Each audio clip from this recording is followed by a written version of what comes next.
They kept a close eye on our media consumption. No radio, no video games, just 4 channels of terrestrial TV and a strict permission system for videos.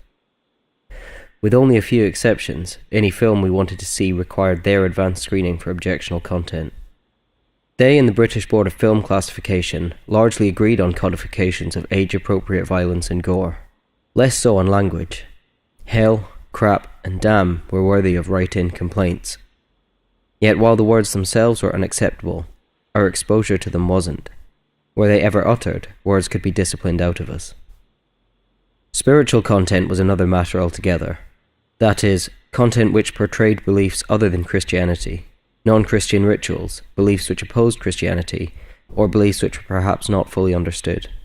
Spiritual content would earn a film or a TV show an immediate blanket ban. But sexual content, it was a unique consideration. Love, romance, relationships, these were allowed, encouraged even. Hollywood's grand tradition of moralistic narrative reiterating the heteronormative and often monogamous values of Western Christianity was almost ideal, albeit with a caveat: physical intimacy. Whether definite or elusive, and regardless of context, marital or otherwise, any implication of an occurrence of sexual intimacy was unacceptable. It was a sensorial dilemma. The context of sex was to be encouraged, but sex itself discouraged. Even out with romance, implicit sexual signifiers were desirable when sex was not.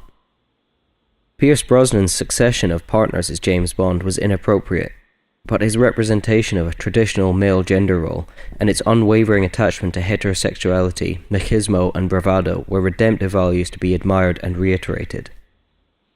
The dilemma demanded a solution, conveniently provided with a knowing wink by the technology itself, the fast-forward button. When unacceptable content drew near, they'd call for the button. I think we should fast-forward this bit. One of us would quickly and eagerly comply. For a long and desperate few moments, we'd all stare in silence, squinting across the horizontal streaks of static to decipher what mysteries occurred between, and more importantly, to know when the mysteries beneath the noise seemed to have passed, to scream stop at whoever held control. Though we never saw it, the sex was never censored. In fact, the sex never existed. Its existence, whether fictional or not, was acknowledged, verified even, by these deliberate acts of obfuscation, and its signifiers were otherwise left intact. The obfuscation aimed to prevent a triggering of our engagement with physical intimacy, to avoid the snowballing thought processes of sexual and emotional development. We were well aware of the existence of sex. We made sure not to think about it. As the years went by, the process of fast-forwarding at the appropriate moment became well ingrained, an important ritual which exemplified passivity, not only to our parents, but also to each other. The arrival of a DVD player brought sudden presence to the tension, when its forwarding function supplanted the convenient obfuscation of VHS with clarity, displaying stuttering yet crystal clear images of the triggering content. With this, it forced an implicit admission from each of us to the others that we were aware of what we had seen.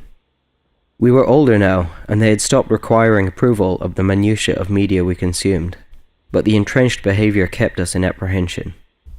Those old familiar lines of VHS static were no longer prison bars holding us away from the mysteries they forbade. They were now a long-lost safety net which had kept our timid virgin minds at bay. The great mercy of DVD was its ability to skip an entire scene in an instant. Inevitably it would jump too far, we'd miss something vital to the narrative, but it was worth a sacrifice if it could alleviate the pressure of quietly acknowledging to each other what we might otherwise have seen.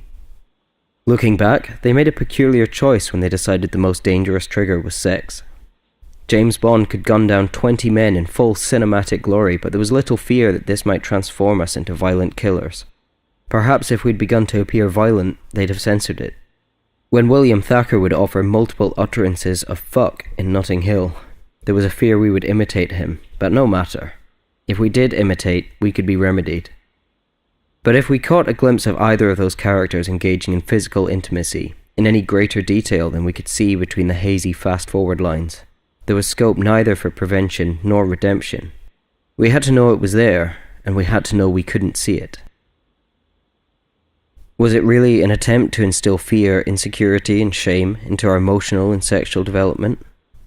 If so, it was a success, albeit short-lived.